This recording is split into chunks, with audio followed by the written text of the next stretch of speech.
Welcome to the Mike Fuller Coaches Show. Coach, we lose one 35-28, but it was a heavyweight fight, and if anybody wanted to see two of the best teams in Arkansas play and they didn't come, they missed one. Yeah, you're always disappointed when you lose a football game, and I don't believe in moral victories, but you kind of walked away from that thing Friday, playing a team that the closest they had been was with 35 points, and our kids just go tooth to tooth, nose to nose, and fight them the whole way. And it comes down to the last 2-3 minutes of the ball game, and we've got the football with a chance to get a first down, and very controversial spot. We don't get it, and we end up scoring to beat us 35-20. But even then, when it looks like it's over, we go down the field in 2 plays, and we have the opportunity. The ball's actually right there for us to catch, to come back and tie it or go for 2 to win the game. But 2 really good football teams that played hard, and it's what high school football. The crowd was unbelievable loud. If it doesn't tell folks at Northside that we're relevant in the 7A, then I don't know what else we can do to show that. Well, Coach, you have a team that's coming in that's averaging 52 a game. Their margin of victory is 39. That gets your attention right off the bat. And for Northside to do what they did, to have that chance at the end of the football game, you've got 18 seconds left. You throw a ball down to the 45-yard line. Byron McGrew makes a great catch. He does. You've got a Hail Mary now, and like you said, it's there. And Kedrick just barely missed that one. We couldn't tell in the press box. At first, we thought he caught it. But then we couldn't, like I said, we couldn't tell. It's incompletion. But my question to you earlier today was, Coach, you get that? Do you go for 2 or do you kick the extra point? I was going for 2, I told you. So I was going to go for the win right there. And, if you make that, it's a genius call. If you don't, you're probably a goober. But I just felt like the momentum, the way it was going, that we needed to win, try to win the football game there. And you're right, the Hail Mary pass. We practice it every Thursday, and you can't practice the tip part of it. Mm-hmm. But it was tipped. If not, it was going to land right in Byron McGrew's hands. But it was tipped at the last second. And Kedrick's right where he's supposed to be. And I thought he caught it too till I saw him roll on the ground, and I saw the ball laying there. But I'm so proud of our kids and our coaches and just the way they've competed. And now what we can't do is let the disappointment of what we did Friday of not winning go into this next week, because we have a tough football game down in Cabot. And, like I've told them all along, we've had a great start. But it ain't how you start now, it's how we finish. And we got to finish the right way. Well, as being in the radio booth and talking to so many people in the crowd, nobody left disappointed, Coach. It was like, we played hard. What a great turnout it was. I say not disappointed. You definitely want the win. We had that shot, and like you said, there was a controversial placement. We felt like that was a first down. If we get that first down, like you said, one of 3 things happen. One of them is we kick a field goal to take the lead. The other one score a touchdown, or we don't get it. And we just didn't get that opportunity. No, officials have to make a call on the spot second. But, I felt like when I saw the play happen, it's a first down. Here we go, and we've kind of the second half, we really moved the football on them every time we had it. So I felt good, and then I saw the guy come in from the far sideline on the other side of the line. I thought, oh no, he's spotting it behind the line. But, you can't, you just got to go on. That's just part of it. It's not college where you got the instant replay and they can fix things that maybe were missed. So it's just one of those breaks, and we got to get ready to play Cabot. Well, let's start back at the first quarter. Coach, we ended up losing the toss. They defer, so they want to kick off. They'll get the ball first in the third quarter. We take the ball and we move backwards a little bit, and we have to punt deep in our own territory. But Chewy comes out, Coach, and he hits one of those field-changing turnover spirals, and it goes dead on the 7-yard line. Yeah, it's unbelievable. I think 69 yards. 69 yards. Chewy is a weapon. He has a tendency sometimes to want to wait till his coverage gets down there, and he did it once Friday that caused him to have a bad punt. But he is a weapon on several areas. But, we knew going in it was going to take a series or 2 to get used to what they were doing, because they were slanting really hard, and you got to kind of figure out which way they were going. And it took us really, well, we ended up scoring, we're going to talk about it, but it took us a couple series to kind of get a feel for that. Yeah, and once they get the football on the 7, they get a first down. But I think it was on their the 5th play of this possession. They have David Chappell come in. He's a wide receiver, but they put him in a wildcat formation. He bobbles the snap, and I believe Austin Cato picks up the fumble at the 16. That's correct, and that's great for us. It's a good job by our defense. You know, you got to get turnovers when they're there, and we were able to do that. Now that you get one, you're in the red zone. You've got to make this count. We end up getting the 1st and goal on the 4, and Trey takes it in for a touchdown to give you a 7-0 lead. Yeah, I think we had a 4th down and short, and we went on a second count, and they jumped, which gave us the first down, and then Trey, we called a speed option, which was good to us all night, and Trey kept the football and outran him and took it in for the first score. Well, you hit him in the mouth right off the bat, Coach, and that's something that they haven't done all year. They've not been behind, so we were anxious to see how are they going to play against a team like yours at Mayo Thompson being behind. Yeah, you know, they're a good team, so I knew they'd respond the right way, but we end up helping them, which I'm sure you're going to bring up. Well, we end up kicking off. We get the football back. Defense holds. We've got the ball, and we end up losing it on a fumble. Give it back to them, and Coach, they capitalize on it. And now it's 1 turnover for 1 turnover. Alex Day takes it in on a 1-yard run. They tie the score at 7.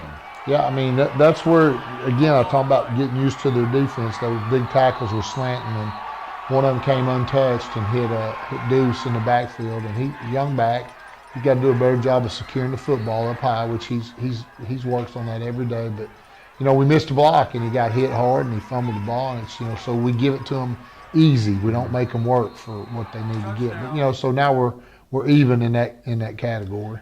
Well, Coach, it's getting towards the end of the first quarter. We're tied at 7. We end up getting a fumbled punt, and Trey is taking a long run. It's 12, 15 yards, but he fumbles, and we give the ball back to him. Yeah, it's right as he was going down. It's really hard to see what happens. We got to do a better job of working. We work ball security every day, and Trey's just got to understand that when he's in open field, he wants to carry it a little loose, and he's got to understand that. Okay, that may make you feel a little better, like you can make some moves, but that's what happens when people come from behind and you don't see they're coming. They punch the ball out. So, you know, there's an opportunity to get back on top. Instead, we give them the ball back. We do, and they run a few plays, but then Robert Wilkerson, playing in his linebacker position, drops back in coverage, reads the quarterback's eyes, and gets a great interception last play of the first quarter. Yeah, Robert's done a great job for us. We're so glad he's here. He's played really well against the run, and he's got great hands and made some good play, and gives us the opportunity, you know, to get back in the lead. We go into the second quarter, and Northside has the ball, but we end up getting held on downs, Coach. That's the first time it ended up happening at the end of the game, but this time, were we close at that point too? Well, you know, that play there, we called a little boot, what we call option lock, and the quarterback makes a decision based on what they're doing, whether to give the ball back or throw it. And he made the decision to throw it, and they were in man, and they had our receiver covered. So he ended up running out of bounds and not getting the first down. Well, we're going into the second quarter and trade some possessions, but North Little Rock is able to score, I think, with 3:45 left in the half. Alex Day takes it in on a 6-yard run. It gives them the lead now 14-7. Yeah, they put together a good drive, and, you know, we were close several times to stopping them, and just Alex Day is a great running back. I mean, he's a very physical running back, and we if could question any one thing about Friday defensively, we needed to tackle a little bit better, but, you know, they had a little bit something to do with that too. Well, a lot of things happened towards the end of the second quarter. They end up scoring with less than 3 minutes. We get the football back, and you get a great reverse, nice call. Kedrick Thomas picks up 11. Next play, Trey takes it 56 yards down the left sideline for a touchdown. Yeah, great response, great blocking by our kids on the perimeter. You know, that's the thing with Trey. At any second, you know, he can go the distance. He's that kind of runner.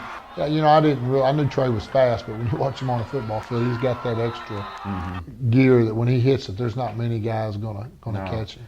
We're tied at 14 all. We have them back in their own territory, pretty deep, Coach.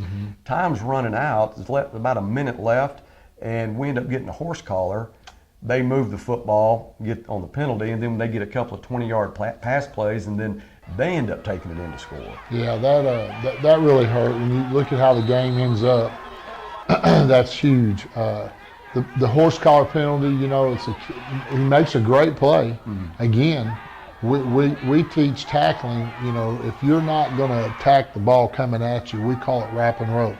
That's what everybody's gone to take the head out of football. Right. And we didn't do it Friday night. We were grabbing up top, and that's exactly what the young man did. Is instead of taking his legs and wrapping and rolling, which would have resulted in the same thing, he grabs the back of the shoulder pads and pulls him down. Well, that right there is third down and long, and we give them a first down. And now your secondary, I don't care what you do to them, you're playing a little softer because you've got time on your side, and they got to go, and they hit a big play, and then we're playing pass, and they run the draw. And so they go in to score and make it 21-15, and that's huge. It is. With the way that the game turns out. 32 seconds left in the half, and they get that touchdown. We go behind 21-14, and they're going to get the ball early in the third quarter. That's going to do it for first half highlights. Stay with us, and we'll be back with third quarter highlights right after this.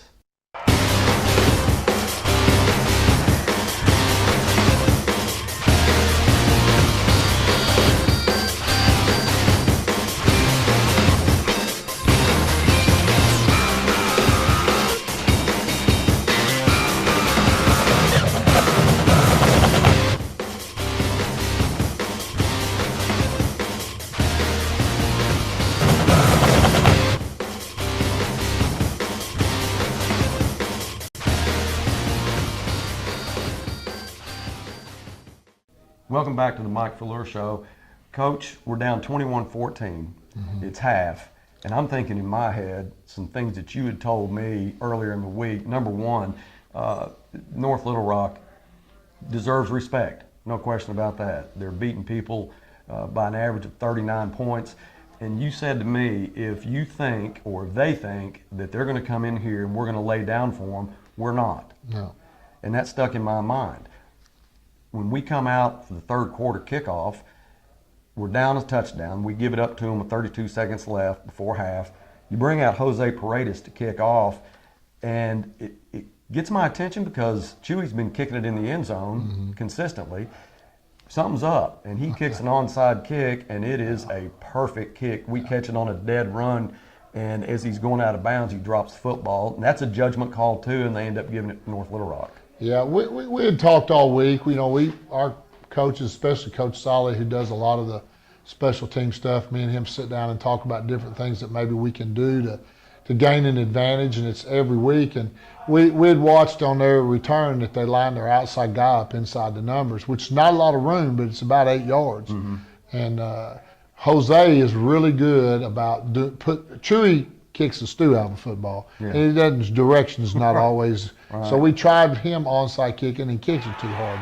And even when you tell him to kick it easy, he kicks it too hard. So Jose does those things a little bit better. So I told him going in, I said, get Jose, get some balls. We're going to onside kick the opening kickoff. We're going to get the ball back, and we're going to go score and tie this game. We're going to take a possession away from him.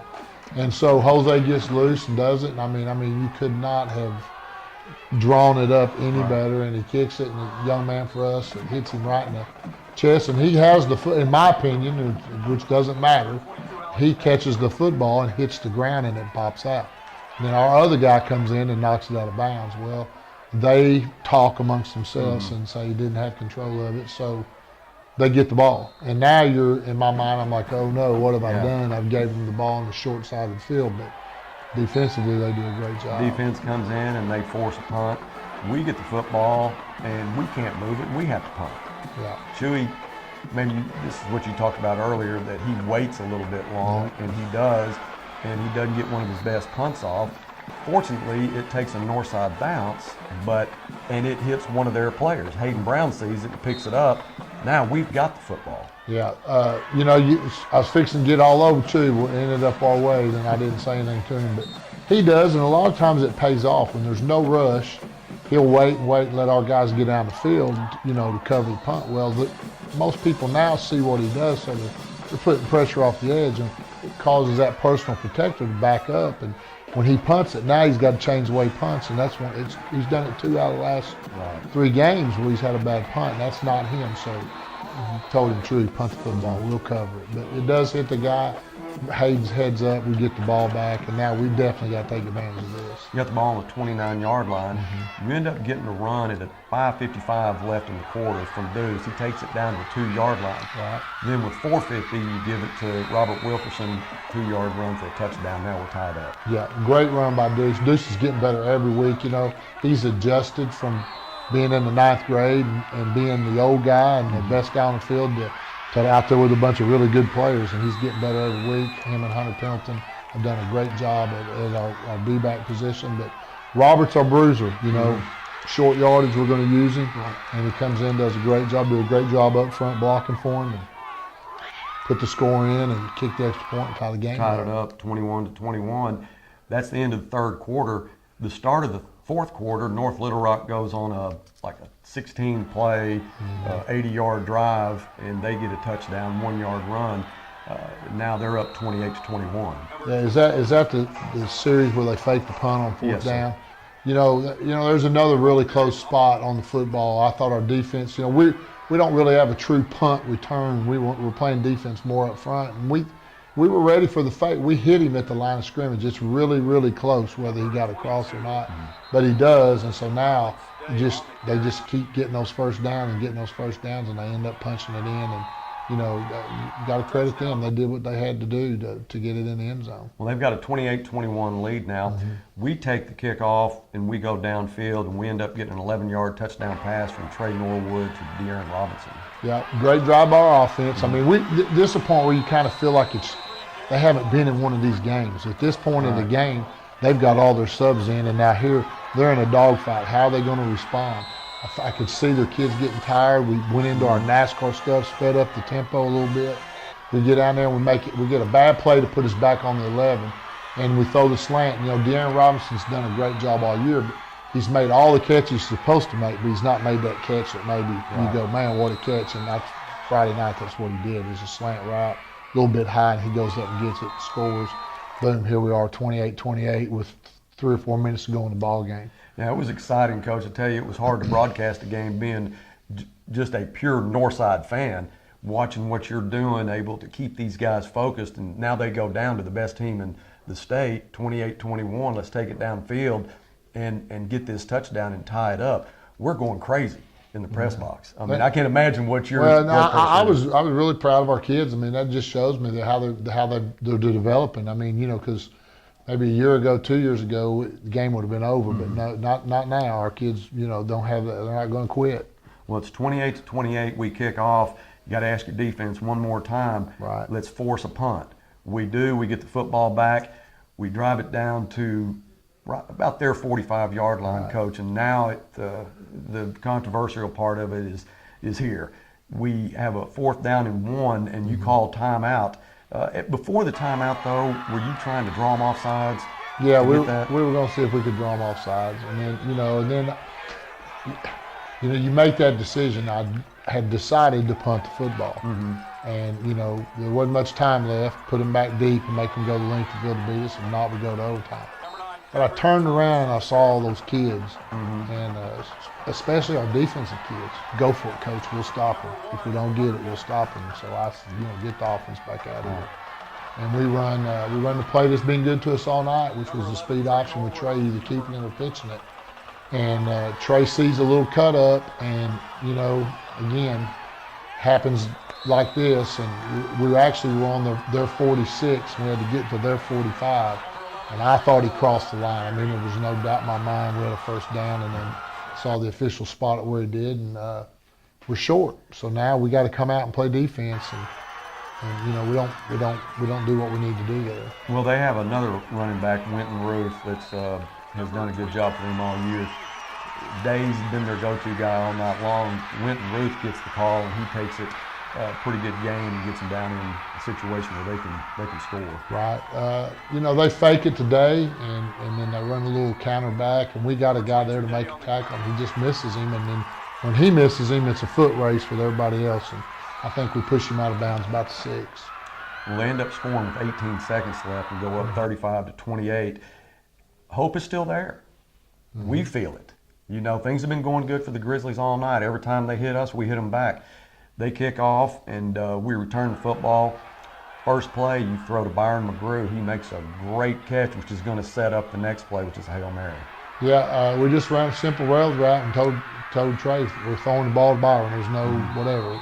And he throws it up, and Byron's made those catches all year long. Went up and snagged it about their 45. We got one timeout left. We call it. I think there's 5 seconds left on the clock, and put in our Hail Mary that we work every Thursday. And I can't, you know, we sprint out, and Trey gets it and chunks it down there, and Byron McGrew's standing right at the goal line, and it's coming straight to him, and their guy jumps up and tips it right at the last second, and then Kedrick's right behind him like he's supposed to be, and it hits him in the hands, and you think he's got it, and then he hits the ground, the ball comes out. So we were so close to answering in 2 plays in 11 seconds to have the opportunity to win the game. At first, we thought he caught it, and I'm thinking too, you're probably going to go for 2 and try to win this if that was the case. And come to find out that's what you would have done. I wish we'd have had the opportunity, but even after that game ended and we lose 35-28, you've got to be proud of those kids, proud of your coaching staff for doing what you did. You said it all week, and we're not going to lay down for them. No. You didn't. They were in a fight. They celebrated like they just won the Super Bowl. They knew they got out of here with a win that probably could have gone the other way. Yeah, I mean, like I say, it was 2 good football teams, and you know, you're our team, and you're coming into this. We've won 5 games in a row, and we've not beaten anybody really, you know, bad for certain reasons, you know. And so here's a team rolling in here that's winning, like you said, average of 39 points a game. And so you kind of asking yourself, how good are we? Where do we fit in this thing? Well, after Friday, I think we've answered our question. Now, what we have to do is know the reason we got there is because we worked hard every week. We've got ourselves ready to play, and we come out and we do our jobs. And that's the challenge of this coming week. We cannot let this game, the disappointment, affect us next Friday. All right. I think it's your goal as a head coach to get your kids to think, you know, adversity is not the end all. We can play from behind. In the past, before you got here, that wasn't happening. They got into the groove of just losing. You get behind, we lose. Yeah. And you've worked them to the point now, and what you saw Friday night was a bunch of kids that felt like they could win this football game, even down to the very last play. Well, what I saw Friday, I hadn't seen here before. You may see this at the end of the year when the seniors realize they're done playing, but the tears of the hurt of losing. And so I hadn't seen that in a regular season game. So I know where we are. And if it doesn't show our kids and everybody else that, hey, we got a chance to win out, be second in our conference, give us a bye the first week, we're right there. We just showed we're one of the best teams in the state. Now, we know Harbor and Fayetteville, Bentonville, and folks are good, but we got a shot. And if that don't get them excited, I don't know what will. So we just got to get ready to go and go to Cabot and know they're going to be tough. They got a great quarterback that's been injured, and he's back this week. That's an extra challenge for us, but I think our kids will be ready. Well, that's the next thing is we have to go to Cabot and play them, Coach. They lose to Bryant Friday night. That's their second loss. But like you said, they're doing it without their marquee player. He's back. We're playing him at home. It's not going to be an easy task. It's going to be a hard battle, but I know that you as a head coach doing what you do, getting these kids ready. We play well on the road. Yeah, we're doing well. We're 4-0 on the road. We need to make it 5. Well, Coach, as your broadcaster for Northside Grizzlies, I just want to say congratulations to you and your coaching staff for a game that you played Friday night against the best team in the state. It was exciting. I wish we could have got a victory, but even without that, what an effort it was. Well, thank you. That's going to wrap it up for Coach Fleur's post-game show. If you can't make it to Cabot this coming Friday, be sure to tune in at 6:30 on Life 98.7 to catch Coach Fleur's pregame show, and kickoff will be at 7. Until then, go Bears. First and 10 North Little Rock, ball part of the north side, 44